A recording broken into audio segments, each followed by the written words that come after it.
ভেতরে নজর দিয়েছেন। নবী তাকায় দেখেন একজন ব্যক্তি নামাজে দাঁড়ায় ফোফায় ফোফায় কান্না করে। কান্নার আওয়াজে রাসূলের ঘুম ভেঙে গেছে। সাহাবী যেমন তেমন সাধারণ ব্যক্তি না। নবী দেখেন আমার সাহাবী জান্নাতের 1 নাম্বার সাহাবী, আমার কলিজার আবু বকর নামাজে দাঁড়ায় দাঁড়ায় কান্না করে। নবী পেছনে দাঁড়ানো, আবু বকর নামাজ শেষ করে দোয়া করে মসজিদ থেকে যখন বের হবেন পেছনে তাকায় দেখে রহমতের নবী দাঁড়িয়ে আছে। পেরেশান হয়ে গেলেন, ইয়া রাসূলুল্লাহ, গভীর রাতে আমি একা একা আমার মালিকের সাথে কথা বলতেছি, আপনি এখানে কেন হাজির?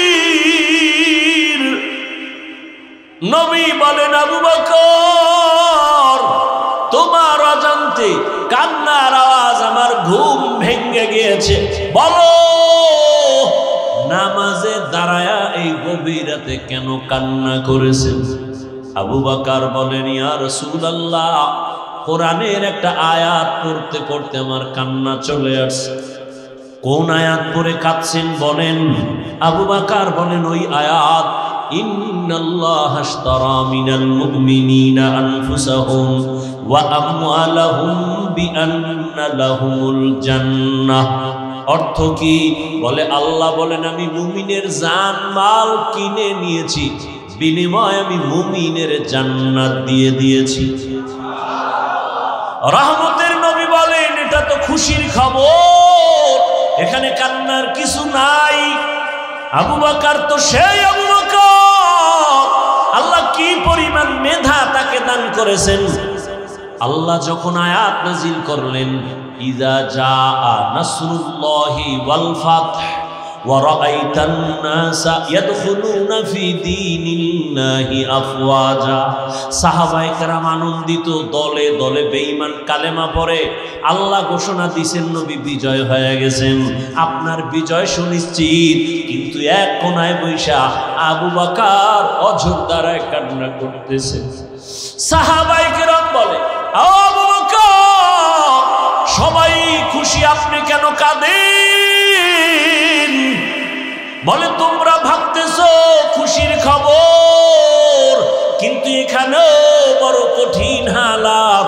আমার মন বলতেছে রহমতের নবী বোধহয় আর বেশি দিন জমিনে থাকবেন না। আল্লাহ পাকের ইশারা, বিজয়ের পূর্ণতা লাভ করেছে রাসূল, এখন দায়িত্ব শেষ, নবী চলে যাবেন, তাই ভাবতেছি আমি। মুফাসসিরিন ইকরাম বলেন, ইজাজা সূরার এই ব্যাখ্যা যে যতজনে করেছে আবু বকরের ব্যাখ্যাটাই শ্রেষ্ঠ। সেই আবু বকর তেলাওয়াত করে আর কাঁদে। নবী কয়, খুশির খবর, কাঁদলেন কেন? ইয়া রাসূলুল্লাহ, আমি ব্যবসা করি, আমার দোকানে আজ এক মহিলা আসিয়া বহুদিন আগে আমার দোকান থেকে মালটা ফেরত দিয়ে টাকা নিয়ে গেছে। আমি বিদায় বেলা বলছিলাম, হে আম্মা জান, কেন আপনি মাল ফিরাইয়া টাকা নিয়ে যাচ্ছেন? মহিলা বলে, সময় কম, একটা জবাব দেই, তোমার দোকানের মাল আমার পছন্দ হয় নাই। আমি আবু বকরের অন্তরে দাগ কেটেছে। হাসরের ময়দান ভয়ঙ্কর। আপনি রাসূল তো কিয়ামতের বয়ান করেছেন আর আপনি কান্না করেছেন, আমরাও কান্না করেছি। কিয়ামতের দিন আপনিই বলেছেন কিয়ামতের ময়দান এতটা কঠিন, নারী আর পুরুষ সব উলঙ্গ দাঁড়াবে, সূর্যের গরম, জাহান্নামের আগুনের গরম, আল্লাহ কুদরতের ভয়ঙ্কর আওয়াজ দিবেন। এমন এক অবস্থা হবে হাসরের ময়দানে, জাহান্নামের চিৎকার শুরু হবে। জাহান্নাম বলবে, আল্লাহ বেনামাজি গুনাহগারগুলো আমার পেটে দাও, বড় ক্ষুধা আছে। আল্লাহ কুদরতি ভাবে বলবেন একটু অপেক্ষা কর, বেনামাজিদের একটু আমল নামাটা মাপ দিয়া নেই, দেখবো ওর গুনার পাল্লা কত ভারী। আল্লাহ পাকে কথা বলার পরেও জাহান্নামকে ধরে রাখতে পারবে না। আল্লাহ বলবেন 70,000 শিকল লাগাইয়া জাহান্নামকে পিছন দিকে টেনে ধর ফেরেশতারা। 70,000 শিকল, এক একটা শিকলের গোড়ায় 70,000 ফেরেশতা লাগাইয়া টানিয়াও ধরে রাখতে পারে না। রহমতের নবী বলেন এমন কঠিন হালাত হবে কিয়ামতের ময়দান, ওদিকে সূর্যের গরমে মাটির জমিনটা তামা হয়ে যাবে, কেউ দাঁড়াইতে পারবে না। বেনামাজি গুনাহগারের মাথার মগজগুলো ভাতের মারের মতো ফুটতে থাকবে। এমন কঠিন সময় সব নবীদের কান্না শুরু হয়ে যাবে। আদম নবীর কান্না, মুসা নবীর কান্না, ঈসা নবীর কান্না। আবু বকর বলেন ইয়া রাসূলুল্লাহ, ওই সময় আমার আল্লাহ আরো কঠিন কঠিন হুঙ্কার দিবেন। ওয়ামতাজুল ইয়াউমা আইয়ুহাল মুজরিমুন, আল্লাহ বলবে ও গুনাহগারেরা, নেককারদের থেকে তোরা আলাদা হয়ে যা।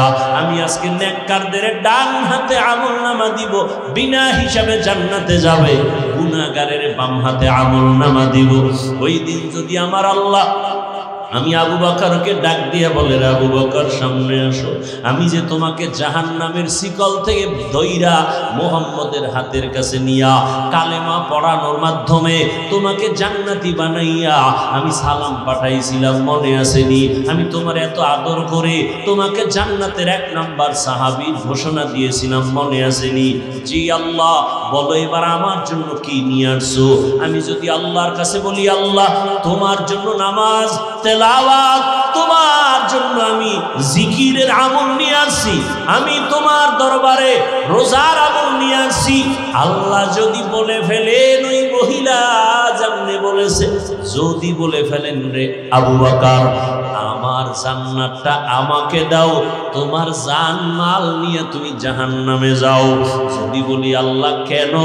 বলে যদি আল্লাহ আবু বকর আমি যেইভাবে নামাজ চাইছি ওইভাবে নামাজ তুমি পড়ো নাই, আমি যেইভাবে জিকিরটা চাইছিলাম তুমি ওইভাবে মহব্বতে জিকির করো নাই, আমি যেইভাবে রোজা রাখার কথা বলছিলাম তুমি ওইভাবে হক আদায় করে রাখো নাই, আমি যেইভাবে নামাজ আদায়ের জন্য বলেছি হক আদায় করে তুমি আমার জন্য করো নাই, আমার সব তোমার আমল তুমি নিয়ে জাহান্নামে যাও, আমার জান্নাত আমারে ফিরায় দাও।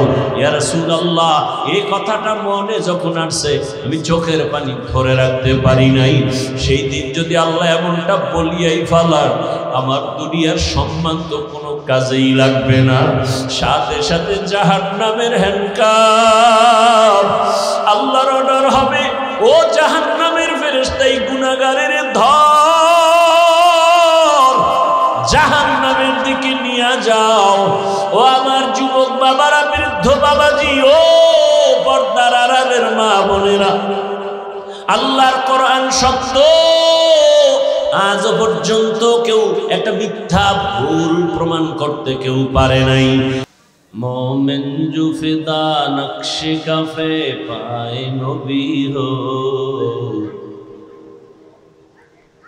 मोमिन जो फिदा नक्श कफे पाए नबी हो, ज़ीर कदम आज भी आलम का खज़ीना हो, ज़ीर कदम आज भी आलम का खज़ीना। ऐ मर्द खिरत तर्क मासी की ज़रूरत, ऐ मर्द खिरत तर्क मासी की ज़रूरत, अब सोहबत सालेह की सवा कोई नहीं चारा, अब सोहबत सालेह की सवा कोई नहीं चारा। मरदूद है पीछे हमें खबर नहीं लेकिन, मरदूद है पीछे हमें खबर नहीं लेकिन, एक वक्त में हालात जो अमाल है सारा, एक वक्त में हालात जो अमाल है सारा। ला ইলাহা ইল্লাল্লাহ ওয়া মা আরসালনাকা ইল্লা রাহমাতাল লিল। আল্লাহ বলেন, হে রাসূল করিম সাল্লাল্লাহু আলাইহি ওয়া আলিহি ওয়াসাল্লাম, আমি আপনাকে পৃথিবী নামক গ্রহে প্রেরণ করি নাই, হ্যাঁ করেছি জগৎসমূহের রহমত হিসেবে। হাদিসে পাকে আল্লাহ রাসূল বলেন, লা ইউমিনু আহাদুকুম, তোমরা ততক্ষণ পরিপূর্ণ মুমিন হতে পারবে না। আবার আউলে লিখে সন্দরে, যতক্ষণ পর্যন্ত আমি রসুলকে, আমি যা নিয়ে আসছি এগুলোকে তোমরা পরিপূর্ণ ভালোবাসতে না পারো নিজেদের প্রবৃত্তির থেকে, অর্থাৎ খাহেসাতে নফসানি যাকে বলা হয়, তোমাদের সব চাহিদার ঊর্ধ্বে রেখে আমি রসুল যা নিয়ে আসছি এগুলোকে পরিপূর্ণভাবে আজমতের সাথে মুহাব্বত করতে হবে, তাহলে কামেল মুমিন হতে পারবে। রসুল কি নিয়ে আসছেন এর সংক্ষিপ্ত জবাব, রসুল দুনিয়াতে উত্তম আদর্শ নিয়ে আসছেন। কি নিয়ে আসছেন? আল্লাহ এদিকে ইঙ্গিত করে আরেক আয়াতে বলেন, লাকাদ কানা লাকুম ফি রাসূলিল্লাহি উসওয়াতুন হাসানা। আল্লাহ বলেন, রসুলের মধ্যে অবশ্যই তোমাদের জন্য রয়েছে উত্তম আদর্শ। রসুল উত্তম আদর্শ নিয়ে আসছেন, সেই উত্তম আদর্শটা কত দামি। বলে যে আদর্শ গ্রহণ করলে সে দুনিয়াতেও বাদশা, আখিরাতেও বাদশা। এক কথায় রসুলের আদর্শের মতো উত্তম, শ্রেষ্ঠ, পিওর এবং নির্ভেজাল, কল্যাণময় আদর্শ আর জমিনে কারো কাছে নেই। এ আদর্শ যে গ্রহণ করবে সে দুনিয়াতেও শ্রেষ্ঠত্বের মর্যাদা পাবে, আখিরাতেও সে বিনা হিসাবে জান্নাত পাবে। রসুলের আদর্শ কি? যদি বলেন আপনি রসুলের আদর্শটা কি,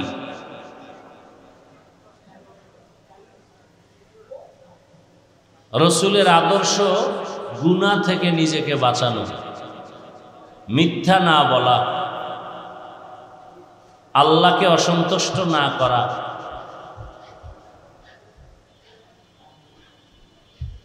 জীবনের প্রত্যেকটা মুহূর্তে, প্রত্যেকটা ক্ষেত্রে রসুলের কথাকে মেনে চলা। রসুলের আদর্শ নাই এমন কোনো কাজ পৃথিবীর কোনো মানুষের নেই। আপনি ব্যবসা করেন, চাকরি করেন, লেখাপড়া করেন, ঘুমাবেন, খানা খাবেন, কোথাও যাবেন, সফর করবেন, কোন কাজের মধ্যে রসুলের দিক নির্দেশনা নাই, আদর্শ নাই? সবগুলোতে আছে। যে মানবে সে রসুলের পরিপূর্ণ আশেক মুমিন, আর যে মানবে না, বাস্তবায়ন করবে না, সে মৌখিক মুমিন হলেও জাহান্নামের শাস্তি না পাইয়া জান্নাত পাওয়ার কোনো সুযোগ নেই। রসুলের আদর্শ পৃথিবীতে সব আদর্শ থেকে পবিত্র।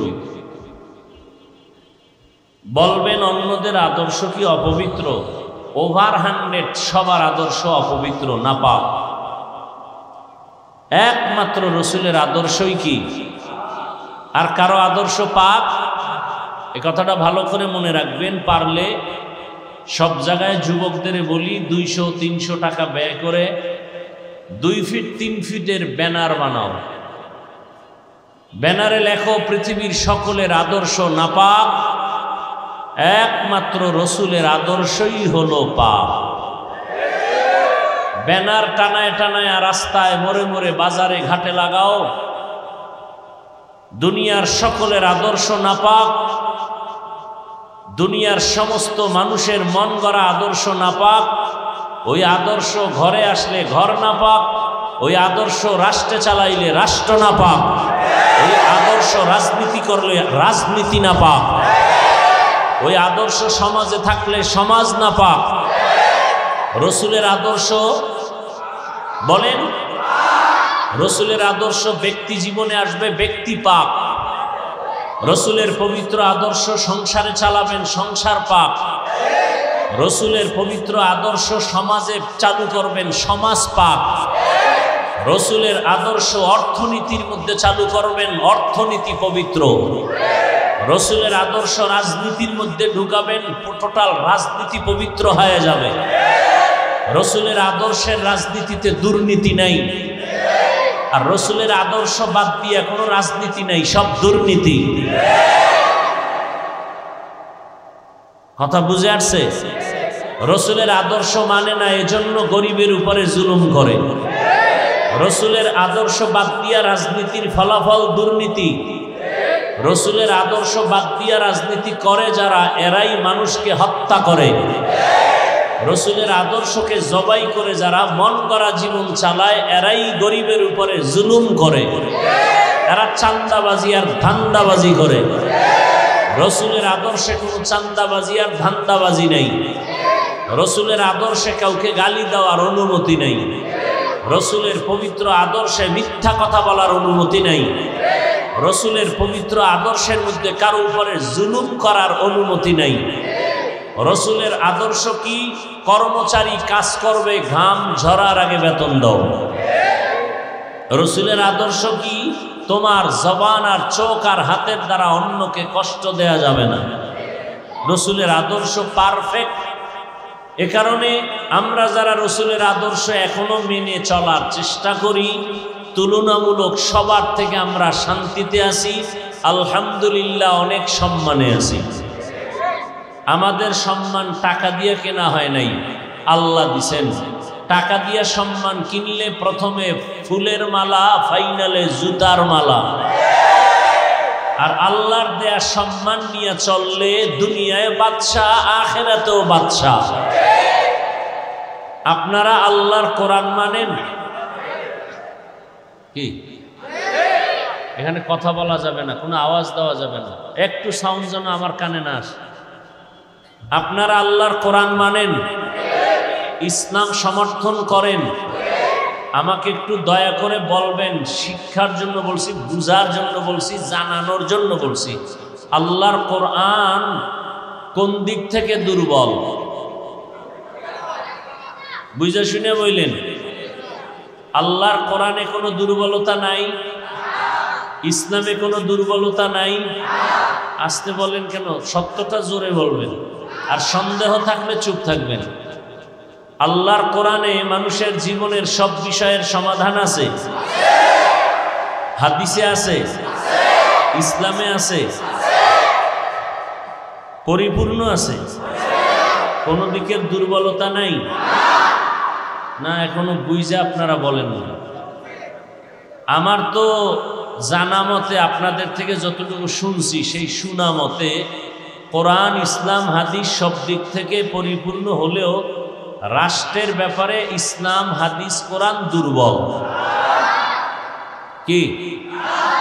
তাহলে যারা বলে ইসলামে রাজনীতি নাই, তাদের কথায় বোঝা গেল ইসলাম ও কোরআন, হাদিস সব বিষয়ে সমাধান আছে, রাজনীতির ব্যাপারে কোরআনে কিছু নাই। সেই ক্ষেত্রে অন্যদের থেকে সমাধান নিতে হবে, সুদখোর ঘুষখোর থেকে সমাধান নিতে হবে। কোরআনে আছে। গোটা রাষ্ট্র, গোটা দুনিয়াকে পরিচালনা করেছেন সুলাইমান নবী, ঘটনা কোরআনে আছে। মিশরের অর্থমন্ত্রীর দায়িত্ব পালন করেছেন ইউসুফ নবী, কোরআনে ঘটনা আছে। গোটা দুনিয়া শাসন করেছেন জুলকারনাইন বাদশাহ, কোরআনে আছে। মদিনার রাষ্ট্র পরিচালনা করেছেন আপনার আমার পেয়ারা নবী, ইসলামে ঘটনা আছে। কেন বলেন রাজনীতি নাই? ইসলামে দুর্নীতি নাই, চান্দাবাজি, ধান্দাবাজি নাই, পেটনীতি নাই, জুলুম নাই। ইসলামই হলো পবিত্র রাজনীতির নাম। আল্লাহ বুঝার তৌফিক দান করেন। কেউ যদি নামাজ না পড়ে তাকে গালি দেওয়া যাবে না, কিন্তু কেউ যদি নামাজের বিরোধিতা করে তাকে ছাড় দেওয়া যাবে না। ব্যবধান আছে না নাই? কেন? কয় যে নামাজ পড়ে না সে মুমিন, যে বিরোধিতা করে সে তাজা বেঈমান। ব্যবধান আছে না নাই? যে দাড়ি রাখে না তাকে গালি দেওয়া যাবে না, কেন? সে মুমিন। যে দাড়ির বিরোধিতা করে তাকে ছাড় দেওয়া যাবে না, কেন? সে বেঈমান। ব্যবধান বুঝছেন? যে পর্দা করে না তাকে গালি দেওয়া যাবে না, কেন? সে মুমিন, তার অন্তরে আগ্রহ আছে পর্দা করবে। আর একজনে পর্দার বিধানের বিরোধিতা করে তাকে ছাড় দেওয়া যাবে না, কেন? সে বেঈমান। এবার বুঝেননি কিছু? একজনে ইসলামের রাজনীতি করে না তাকে গালি দেওয়া যাবে না, কেন? সে মুমিন, তার অন্তরে আগ্রহ আছে।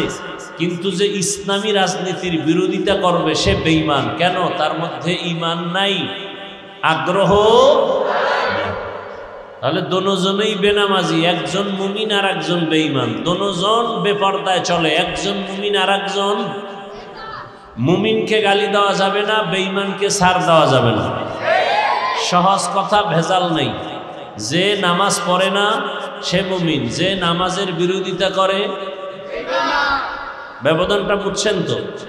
বুঝবেন কেমনে? তাকে বলতে হবে, এই নামাজ পড়ো না কেন? কয় নামাজ পড়া দরকার, পারি না, চেষ্টা করি, দোয়া করেন, আরো চেষ্টা করুন। বেঈমান না মুমিন?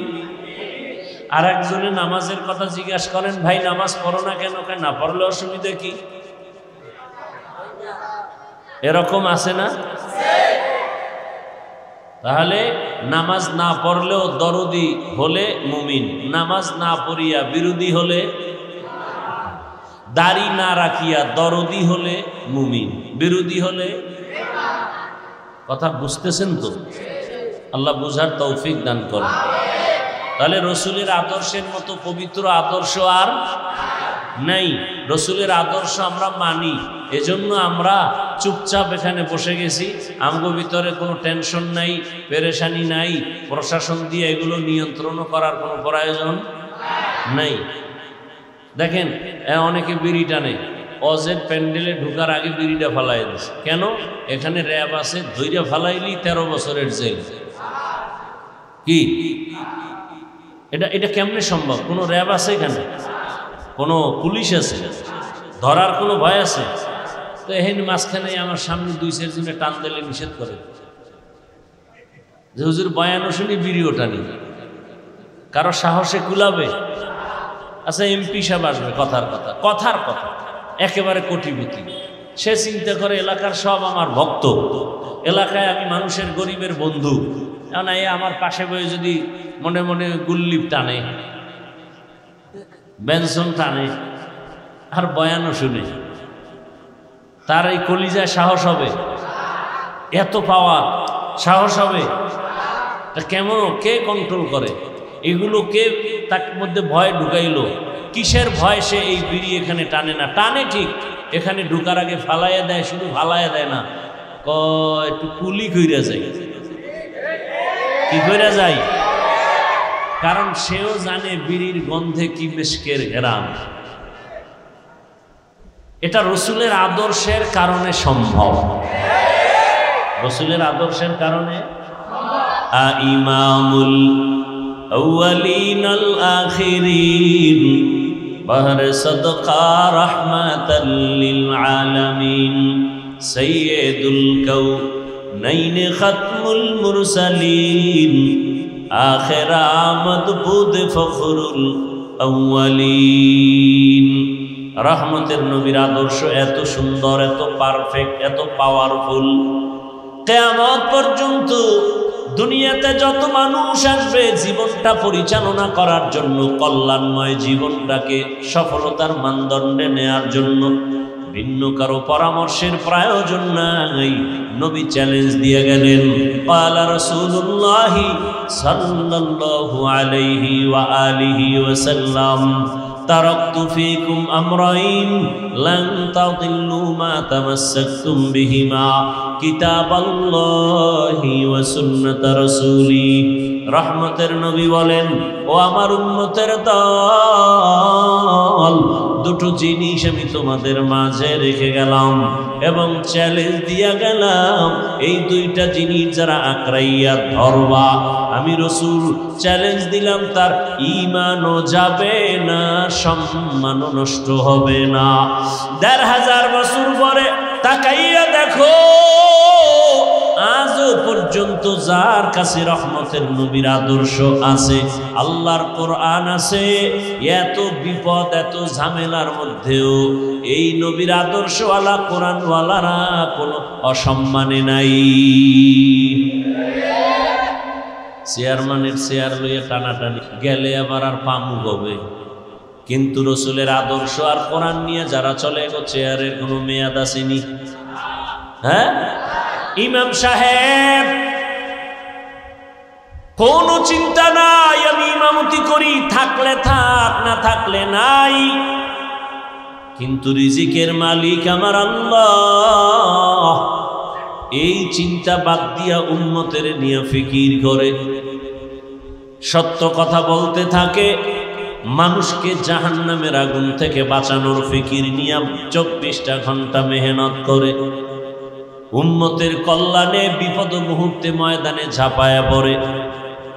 ওলামায়ে কেরাম সামনে না আসলে কোনো কাজের সফলতা আসে না।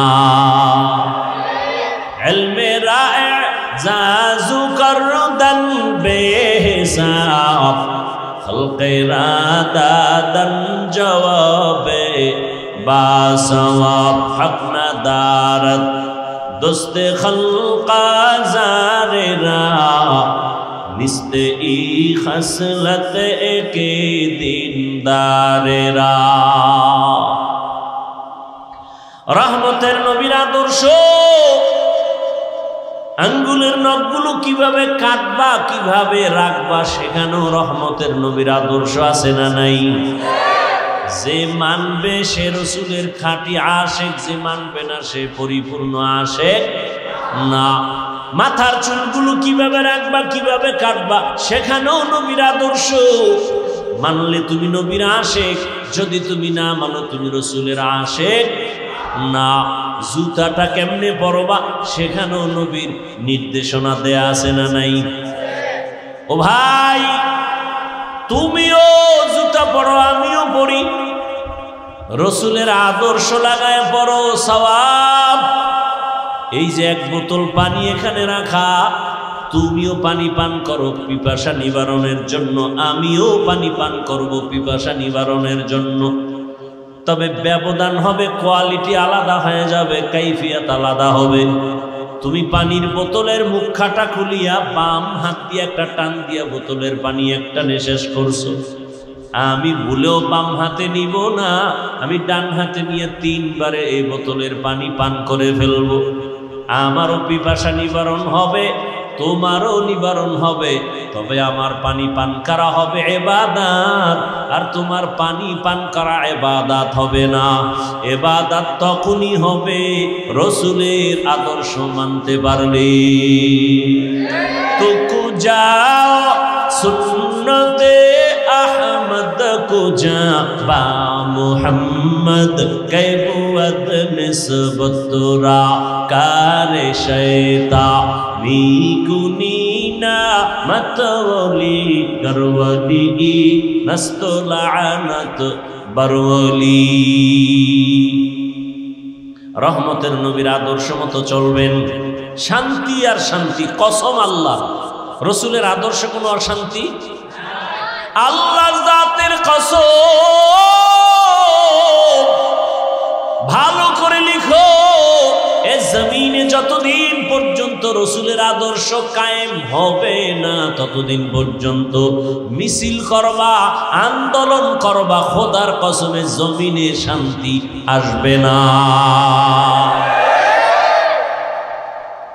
এই কপাল ভরা মুমিন মুসলমান সারাদিন বিড়ি টানে, গাঞ্জা খায়, মদ লইয়া দৌড়ায়, এরে যদি কও এর চরিত্র ফুলের মতো পবিত্র, তো গাঞ্জা খোরের চরিত্রের উপায় কি?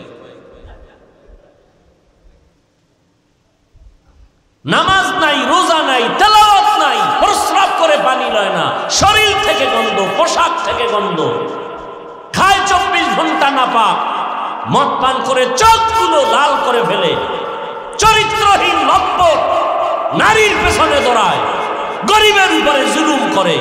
তার চরিত্র যদি ফুলের মতো পবিত্র হয়, তো জমিনে আর চরিত্র ভালো হবে কার?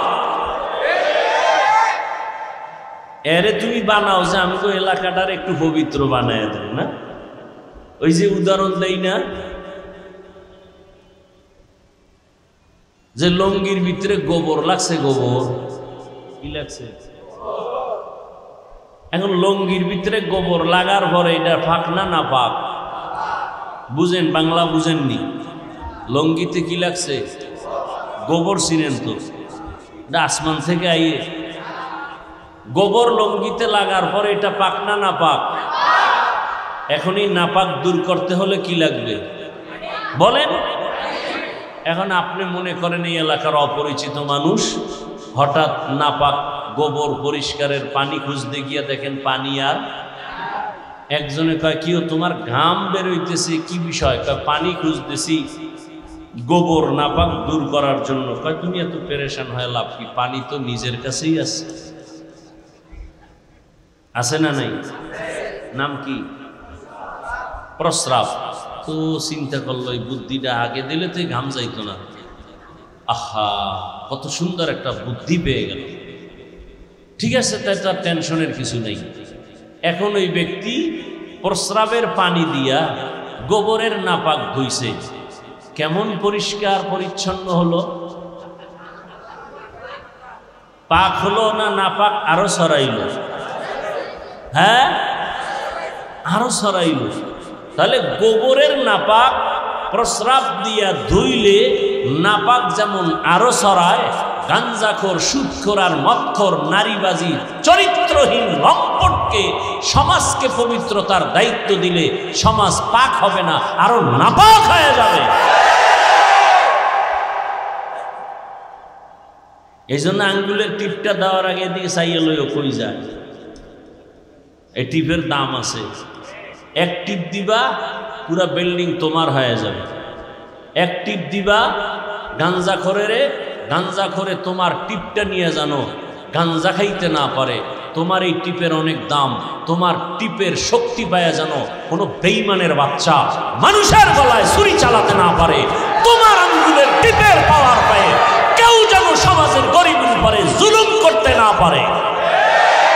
তোমার আঙ্গুলের টিপের পাওয়ার পায়া কোনো বেয়াদব যেন আমার বোনকে ধর্ষণ করতে না পারে। টিপটা জায়গা মতো দিও, দেওয়ার আগে 1000 বার চিন্তা করো। আর যদি ভোটের আগের রাত্রে কিছু খাইতে মনে চায়, বাথরুমে গিয়ে 10 গ্রাম পায়খানা খাইও। এরপরে বাজারে গিয়ে হালাল সামান দিয়ে কুলি করবা, গন্ধ শেষ।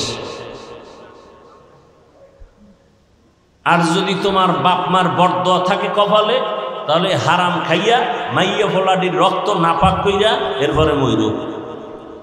ওই মাইয়া ফোলাগুলো বরদোয়া দিবে, শুধু নিঃশ্বাস ফেলবে আর বরদোয়া দিবে। একটা সুদখোর ঘুষখোর শান্তিতে নাই। ও বাইরের জ্বালা, ভিতরের জ্বালা, শারীরিক অসুস্থ, মানসিক অসুস্থ, একটা জায়গায় শান্তি নেই। শেষফল cancer, blood cancer, liver cancer, এই পরিণাম ফল। মদ খাইলে শরীরের যৌবন বাড়ে, মেধা বাড়ে। একটা বুদ্ধি আমাকে গ্যারান্টি দেয়, আমি মদ খাবো, খোদার কসম। বিড়ি টানলে চেহারার নূর বাড়ে, বল আমি বিড়ি টানব। আল্লাহর জাতের কসম আমি টানব। দে যুক্তি দাও, তে আকাম কেন করো? আল্লাহ হেদায়াত দান করুন, আল্লাহ হেদায়াত দান করুন। ওয়ামা আরসালনাকা ইল্লা রাহমাতাল লিল আলামিন। রহমতের নবীকে আল্লাহ পাক জমিনের মধ্যে প্রেরণ করেছেন। কেমন রহমতের নবী আমার! এমন এক সময় মক্কা নগরীতে আগমন করেছেন। পুরা মক্কা নগরীর মানুষগুলো ছিল অপবিত্র, নাপাক, চরিত্রহীন, লম্পট। রহমতের নবী আগমনের পর এই মানুষগুলো রসুলের আদর্শ গ্রহণ করার কারণে রব্বুল আলামিন এদেরকে এমন পবিত্র বানায় দিয়েছেন। আল্লাহ পাক জিব্রাইলকে পাঠাইয়া রসুলের দরবারে লিস্টি দিয়ে দিলেন, ও জিব্রাইল যাও রসুলের কাছে লিস্টি পৌঁছাইয়া দাও।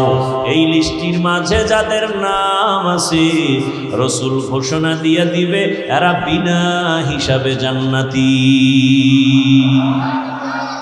ইমামুল আউয়ালিন আল আখিরিন বাহরে সাদকা রাহমাতাল লিল আলামিন সাইয়্যিদুল কাউনাইন খাতমুল মুরসালিন আখির আমদ বুদে ফখরুল আউয়ালিন। ওগো নবীর উম্মতেরা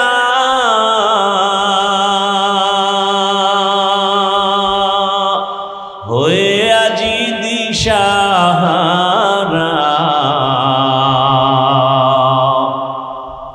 কোরআন হাদিসের চলো যখন যাহা চায় মনে,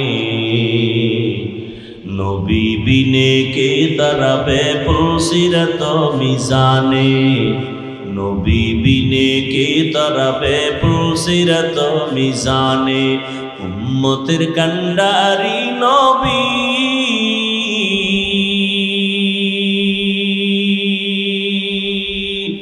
কাঁদছেন উম্মতের লাগি, এখনো কাঁদেন নবীজি শুয়ে মদিনার পানে, নবী বিনে কে দাঁড়াবে পুলসিরাত মিজানে, নবী বিনে কে দাঁড়াবে পুলসিরাত মিজানে। নবী আমার জীবন ভরে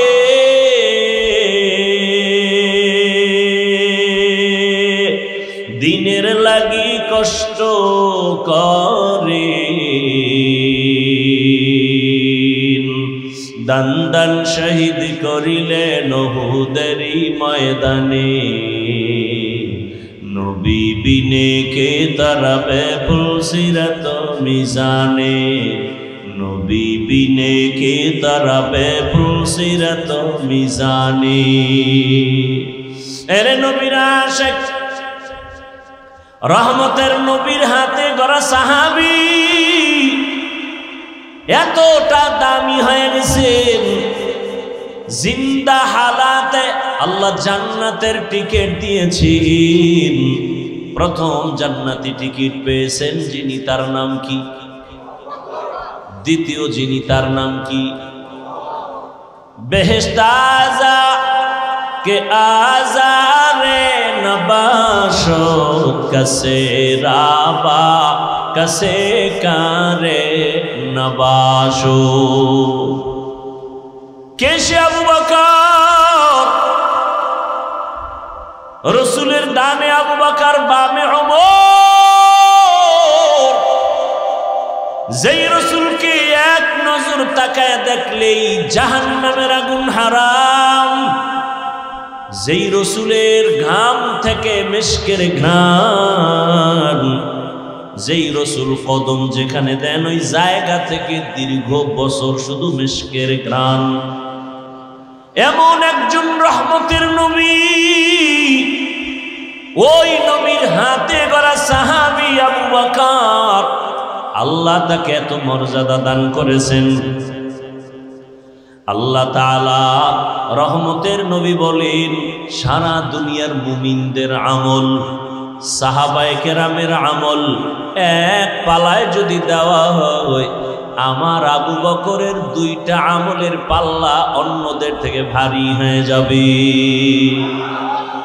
আতিনা ফি দারে দুনিয়া না হাসান, আতিনা ফি দারে উকবা না হাসান, ইয়া গিয়াসাল মুস্তাগীসিন ইহদিনা লিফতিখারা বিল উলুমে ওয়াল গিনা। হর করি দে নেক তু তৈয়ার है जो न मांगे उससे तू बेजार है। এত দামি আবু বকর, রাসূলের একজন সাহাবীকে আমার আল্লাহ একজন রাসূলের উম্মতকে আল্লাহ নিজে আলাদা সালাম দিয়েছেন। সেই রাসূলের মুহাব্বতের উম্মত যাকে আল্লাহ নিজে আলাদা সালাম পাঠিয়েছেন, ওই ব্যক্তি হলেন আবু বকর সিদ্দিক রাদিয়াল্লাহু আনহু। আল্লাহ স্পেশাল করে আলাদা আবু বকরকে সালাম পাঠিয়েছেন। সুবহানাল্লাহ বলতে কষ্ট হয়। এই আবু বকর এত আল্লাহর নবীর পেয়ারা, আল্লাহর পেয়ারা। রাসূলের ইন্তেকালের পরে প্রথম খেলাফতের দায়িত্বে চলে আসলেন আবু বকর সিদ্দিক রাদিয়াল্লাহু আনহু। এই আবু বকরের এত মান, এত দাম, নবী যাকে ছাড়া কোনো মশওয়ারা করেন না, সেই আবু বকরের ইতিহাস। নবী বলেন, আমি একদিন এশার নামাজের পরে আমার রুমের মধ্যে আমি ঢুকলাম, অর্থাৎ মসজিদে নববী আর আমার হুজরা তথা আয়েশার হুজরা পাশাপাশি লাগানো। বেশিরভাগ আমি আয়েশার হুজরায় গিয়ে এশার নামাজ পড়ে ঘুমায় যাই। কেন? বলে ভোর রাত উঠিয়া আবার মালিকের সাথে হাজিরা দেই, কথা বলি।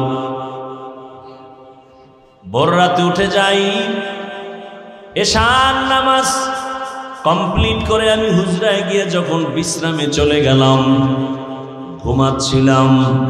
আমি রাসূলের ঘুমটা কেমন? বলে আমার চোখ দুইটা বন্ধ থাকলেও আমার কলবের দরজা বন্ধ থাকে না। আমি মুহাম্মদ ঘুমাইলে আমার চোখ ঘুমায়, আমার কলব ঘুমায় না। রহমতের নবীকে চিনো? কেমন আমার মায়ার নবী। ১৫০০ বছর পর যেই নবীর আদর্শ দেখে গবেষণা করে বহু বিধর্মী কালেমাওয়ালা হয়ে গেছে। আরো আস্তে করে বলেন। এই জোনায়েত গেল, সাউন্ডটা বাড়াইয়া ফট করে এনে একটা কারু বাজায় গেল, কমাই লিখে সাউন্ডারে।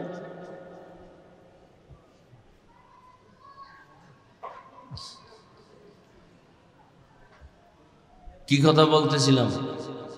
গেছে 1 মিনিটে ভুলে গেছে।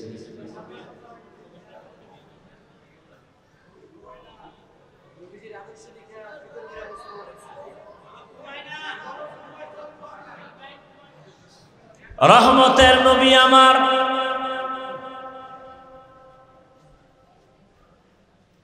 এশার নামাজের পরে আম্মা জান আয়েশা রাদিয়াল্লাহু আনহার হুজরায় ঘুমাইছেন। হঠাৎ করে রাসূলের ঘুম ভেঙ্গে গেল। রাসূল উইঠা বের হয়ে গেলেন। আম্মা জান আয়েশা তখন ঘুমে নিমগ্ন ছিলেন। কিছুক্ষণ পর আম্মা জান সজাগ হয়ে দেখে নবী বিছানায় নাই। রহমতের নবীকে তালাশ করার জন্য আম্মা জান আয়েশা রাদিয়াল্লাহু আনহা বের হয়ে গেলেন। মনের মধ্যে ধারণা রহমতের নবী বোধহয় অন্য বিবিদের ঘরে কোথাও গেছেন, কিন্তু খুঁজে খুঁজে আলামত দেখে দেখে নাই। খুঁজতে খুঁজতে গিয়া দেখে রহমতের নবী জান্নাতুল বাকির সামনে উম্মতের জন্য দোয়া করে আর কান্না করে। আম্মা জান আয়েশা দূরের থেকে দেখে আবার দ্রুত হেঁটে এসে শুয়ে পড়ছে।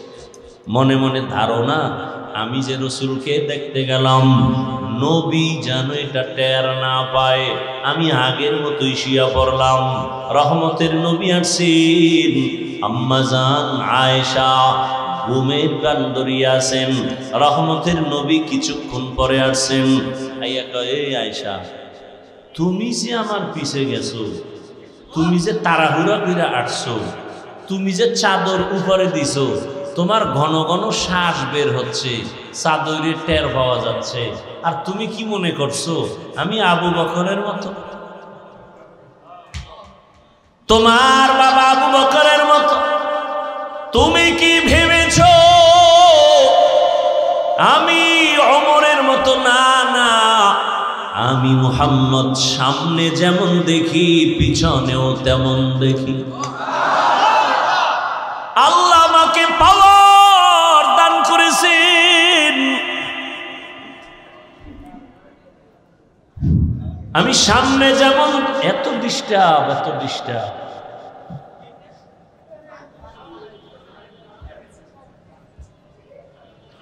আমি সামনে যেমন দেখি পেছনেও তেমন দেখি।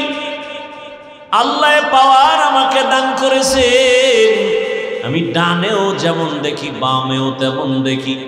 আমি আলোর ভেতরে যেমন দেখি অন্ধকারের মধ্যে আমি তেমন দেখি। কে পাওয়ার দান করেছেন?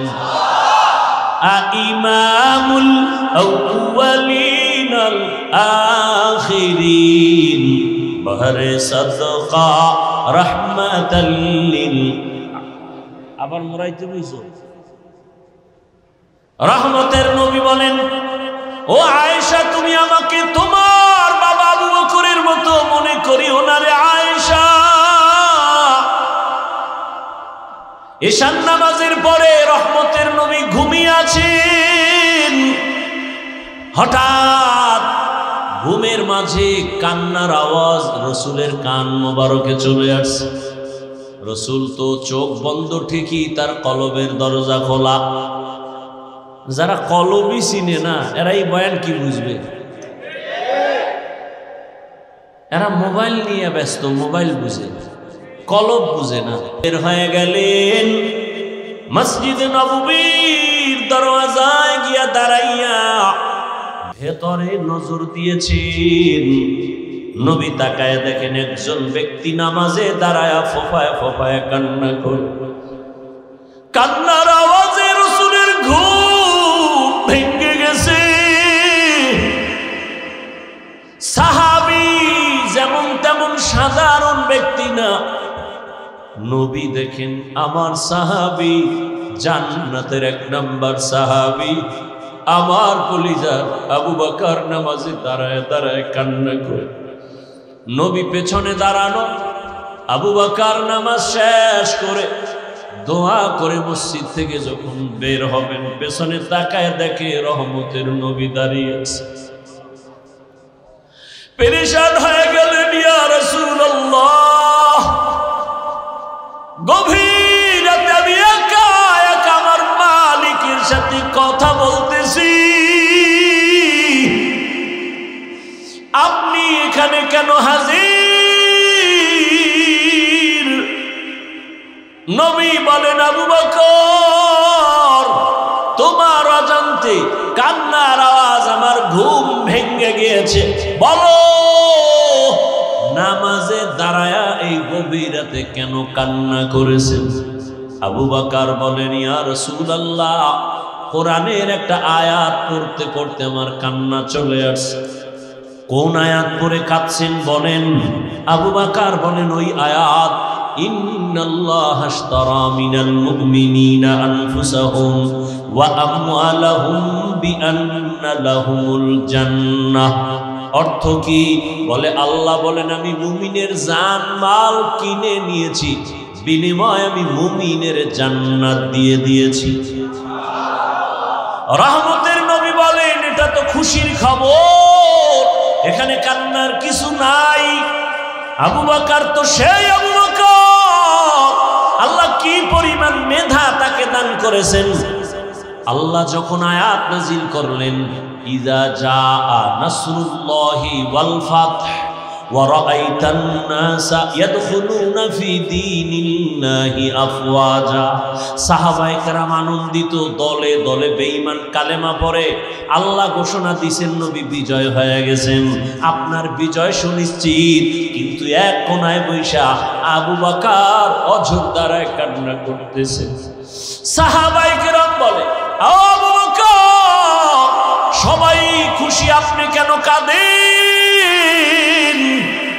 বলে, তোমরা ভাবতেছো খুশির খবর, কিন্তু এখানেও বড় কঠিন হালাত। আমার মন বলতেছে রহমতের নবী বোধহয় আর বেশি দিন জমিনে থাকবেন না।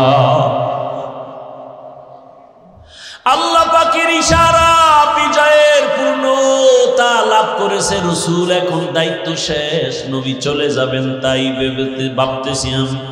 মুফাসসিরিন ইকরাম বলেন ইজাজা সূরার এই ব্যাখ্যা যে যতজনে করেছে আবু বকরের ব্যাখ্যাটাই শ্রেষ্ঠ। সেই আবু বকর তেলাওয়াত করে আর কাঁদে, নবী কয় খুশির খবর, কাঁদলেন কেন? ইয়া রাসূলুল্লাহ, আমি ব্যবসা করি, আমার দোকানে আজ এক মহিলা আসিয়া বহুদিন আগে আমার দোকান থেকে মালটা ফেরত দিয়ে টাকা নিয়ে গেছে। আমি বিদায় বেলা বলছিলাম, হে আম্মা জান, কেন আপনি মাল ফিরাইয়া টাকা নিয়ে যাচ্ছেন?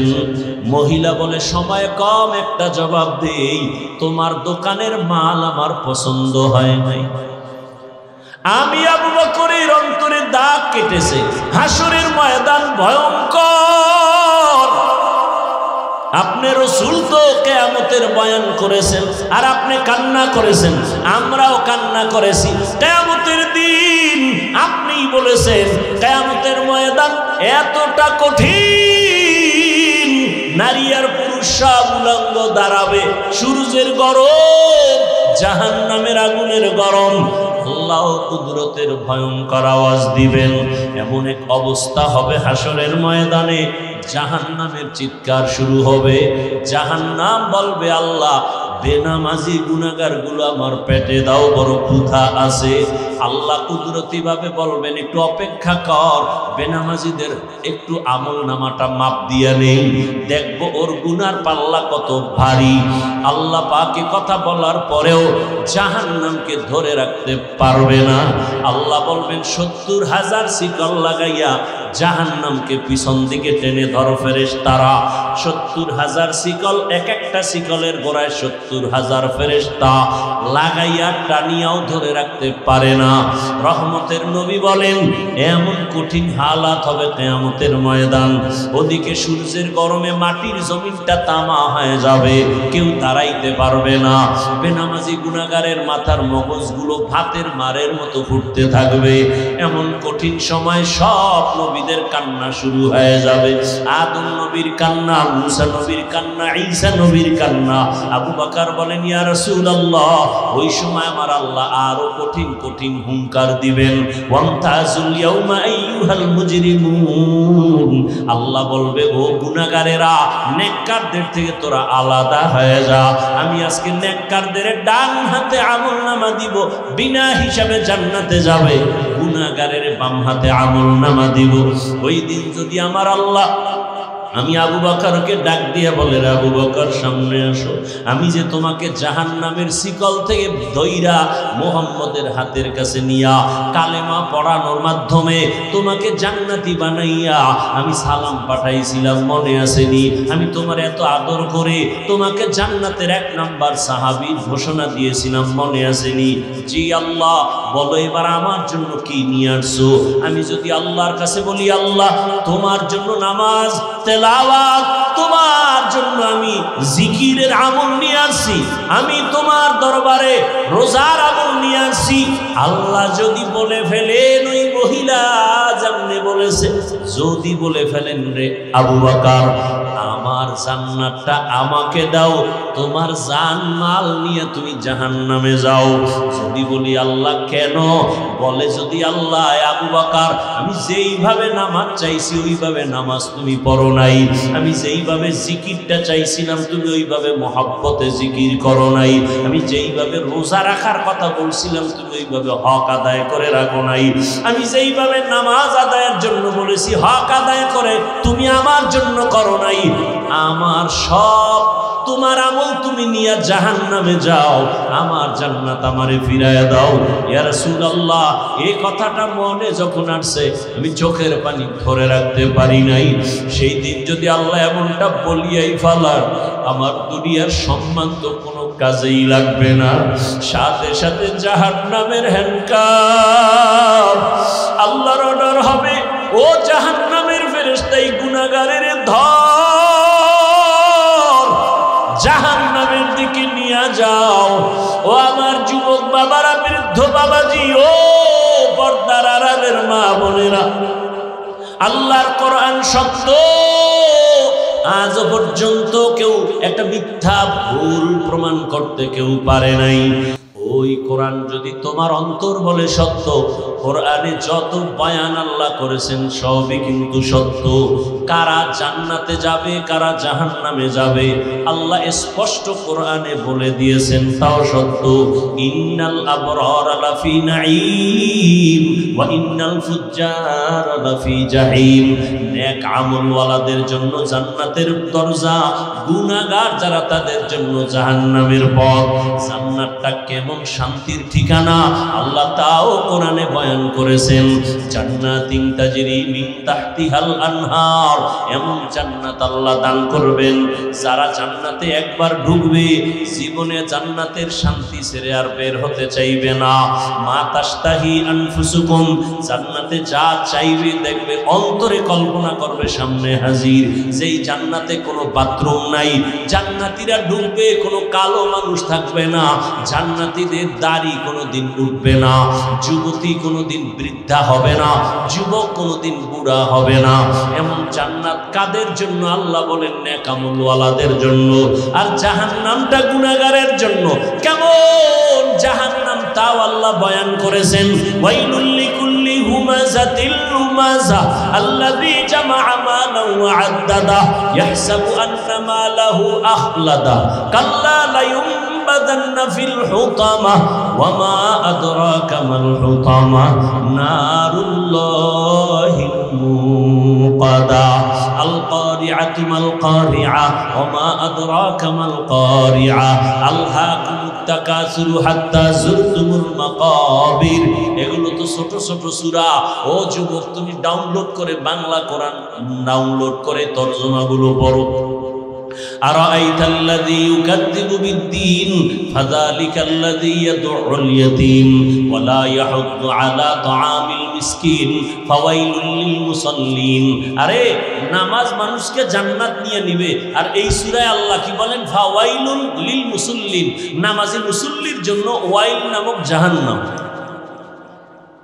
এবার চিন্তা করেন তো, যেই নামাজ মানুষকে গুনাহ থেকে বাঁচাবে, জান্নাতে নিবে বিনা হিসাবে, আল্লাহ আবার এই সূরার মধ্যে বলেন ফাওয়াইলুল লিল মুসাল্লিন, মুসল্লি নামাজের জন্য ওয়াইল নামক ভয়ঙ্কর জাহান্নাম। তাহলে এখন কোন নামাজ পড়েন চিন্তা করতে হবে আপনাকে। আপনি কি জান্নাত পাওয়ার নামাজ পড়েন, নাকি আপনি ফাওয়াইলুল লিল মুসাল্লিন ওই ওয়াইল নামক জাহান্নামের অধিবাসী হওয়ার নামাজ আদায় করেন? আল্লাহ দোনোটা বলে দিয়েছেন। নামাজি জান্নাতে যাবে কোনো হিসাব নাই, কিন্তু এখানে বলে না ওয়াইল নামক জাহান্নাম ভয়ঙ্কর, ওই নামাজি মুসল্লিরা ওয়াইল নামক জাহান্নামে যাবে। তাহলে কোন নামাজ আপনি আদায় করেন এখনো চিন্তা করেন। যারা নামাজ পড়েই না তাদের চিন্তা তো ভিন্ন, কিন্তু যারা নামাজ আমরা পড়ি একটু চিন্তা করেন কোন নামাজ আদায় করেন। এরে আল্লাহর বান্দা, নামাজ পড়েন, নামাজের ভেতরে রূহ নাই, ইখলাস নাই, তাকওয়া নাই, নামাজের মধ্যে কোনো চোখে পানি নাই, আজমত নাই। সমাজের মানুষ কি বলবে? মাঝে মাঝেই লজ্জায় পড়ে নামাজে যায়। নির্বাচনে একটা ভোট পাওয়ার আশা পাইয়া মুসল্লিদের মন পাওয়ার জন্য টুপি দেয়, নামাজে যায় নাই? এই এগো আল্লাহ কইছে ফাওয়াইলুল লিল, এরা ওয়াইল নামক জাহান্নামে যাবে। এরে আল্লাহর বান্দারা, যুবকেরা, আমি তোমাকে পাক্কা পাগড়িওয়ালা হুজুর হতে বলি নাই। তোমার মতো যুবক স্কুলে পড়ে, কলেজে পড়ে, চাকরি করে, ব্যবসা করে, নদীর মধ্যে মাছ ধরে, এরকম বহু হাজারো লাখো যুবক আছে নামাজ ছাড়ে না, নাই? বলো তোমার কপালে কার অভিশাপ? তুমি কেন নামাজ আদায় করো না? তোমার মতো যুবক রাস্তায় গাড়ি চালায়, নামাজ বাদ দেয় না, বলো তুমি কেন পারো না? ও ব্যবসায়ী ভাই, আপনার মতো কত ব্যবসায়ী আজান হলে দোকান বন্ধ করে নামাজে যায়। একটু নিজেকে প্রশ্ন করেন, আপনি কেন নামাজ পড়তে পারেন না? ও যুবক বাবা, কলেজের ছাত্র নামাজ পড়ে, তুমি কেন পারো না? র্যাব, আর্মি, পুলিশ, বিডিআরের চাকরি করে, নামাজি অভাব নাই, তুমি কেন পারতেছো না? বলো। তোমার মতো যুবক গাড়ি চালায়, নদীর মধ্যে মাছ ধরে, জমিনে কৃষি কাজ করে, নামাজ পড়ে, বলো তুমি কেন পারো না? পর্দার আড়ালের আম্মা জান বোনেরা, আপনার মতো কত মা কত বোন এখনো আছে বেপর্দায় চলে না, নামাজ ছাড়ে না, মোবাইলে সময় নষ্ট করে না, স্বামীর মাল খেয়ালত করে না। আপনারা কেন পারবেন না? এরে যুবক বাবা, স্কুলে পড়ো, কলেজে পড়ো, ডাক্তার হও, ইঞ্জিনিয়ার হও, যাই হও না কেন, 5 বেলার নামাজ পড়ো, মা বাবার দোয়া নিয়ে চলো, শিক্ষকের দোয়া নাও, বেয়াদবি করিও না। তোমার ব্যবহারে কোনোদিন যেন মা বাবা কষ্ট না পায়, তোমার আচরণে শিক্ষক যেন কষ্ট না পায়, তোমার ব্যবহারে কোনো আলেম যেন কষ্ট না পায়। তাহলে তুমি যত বড় শিক্ষিত হও, মরার আগে তোমার ধ্বংস অনিবার্য, কোনো সন্দেহ নাই। এখনো তওবা করো, জীবনে তো গুনাহ কম করো নাই। মনের ঝাল মিটাইয়া কত গুনাহ করেছো, মনে চাইছে দাড়ি কাটবা, কেটে ফেলেছো, মনে চাইছে নামাজ পড়বা না, পড়ো নাই, মনে চাইছে পার্কে দৌড়াবা, পার্কে দৌড়ায় গেছো, মনে চাইছে সারা রাত মোবাইলে গুনাহ করবা, গুনাহ করেছো। আমার মাওলার আদালতে কোন দিন যাইবা হিসাব মিলাও। তোমার আমার চোখের সামনে কত যুবকের লাশ আর লাশ, ঘুমের মধ্যে মানুষ মরে যায়, গাড়ির নিচে পড়ে মানুষ মরে যায়, এমন একটা দিন নাই যুবকের লাশের খবর নাই। এখনো তওবা করার সময়। আল্লাহকে মনে মনে বলো, হে মালিক, জীবনে মনের আশা পূরণ করে কত অন্যায় করেছি, আমার মতো অন্যায়কারী আর কেউ নাই। আমার গুনার খবর আমার আত্মীয় স্বজন জানলে কেউ মোহাব্বতের নজরে দেখতো না। ও আল্লাহ, আপনি তো দেখছেন, জানছেন, রাগ করিয়া আমাকে মেরে ফেলেন নাই, আমাকে আপনি খানা থেকে মাহরুম করেন নাই। আজ আমি তৈরি হয়ে গেলাম, মরিয়া গেল, আর নামাজ ছাড়বো না, দাড়ি কাটবো না, বেপরদায় চলবো না, মা বাবার দোয়া নিয়ে, শিক্ষকের দোয়া নিয়ে, উলামায়ে কেরামের পরামর্শ নিয়ে, নবীজির আদর্শ মেনে চলবো। তওবা করার জন্য যদি অন্তর তৈরি হয়, খাঁটি অন্তরে আল্লাহকে বলো, আল্লাহ পাক মুহূর্তের মধ্যে সব গুনাহগুলো মাফ করে দিবেন। আল্লাহ আমাদেরকে গুনাহমুক্ত জীবন দান করেন, তওবাওয়ালা জিন্দেগি দান করেন। আলহামদুলিল্লাহি রাব্বিল আলামিন, ওয়াসসালাতু ওয়াসসালামু আলা সাইয়্যিদিল আমবিয়াই ওয়াল মুরসালিন ওয়া আলা আলিহি ওয়া আসহাবিহি আজমাইন। ইয়া আরহামার রাহিমিন, ইয়া আরহামার রাহিমিন, ইয়া আরহামার রাহিমিন। রব্বিরহামহুমা কামা রাব্বায়ানি সগীরা। আল্লাহুম্মা ইন্নাকা আফুউন কারীম তুহিব্বুল আফওয়া ফা'ফু আন্না। আল্লাহুম্মা ইন্না নাসআলুকা রিযাকা ওয়াল জান্নাহ ওয়া নাউযু বিকা মিন সাখাতিকা ওয়ান নার। আল্লাহুম্মা ইন্না নাউযু বিকা মিনাল বারাসি ওয়াল জুনুনি ওয়াল জুযামি ওয়া সাইয়্যিল আসকাম। ইয়া আল্লাহ, আমরা গুনার বোঝা নিয়ে আপনার দরওয়াজায় হাজির। আয় আল্লাহ, মেহেরবানি করে আমাদের মাফ করে দেন, গুনাহমুক্ত তওবাওয়ালা জিন্দেগি দান করেন। আয় আল্লাহ, মাহফিল কবুল করে নেন, আয়োজনকারী সহযোগিতাকারীদের কবুল করে নেন, এলাকায় শান্তি দান করেন, যারা ব্যবসা করে, চাকরি করে, হালাল ভাবে বরকত বাড়ায়া দেন, মা বোনদের আবেদা পর্দাওয়ালা বানায়া দেন, সন্তানগুলো নেককার বানায়া দেন, লেখাপড়া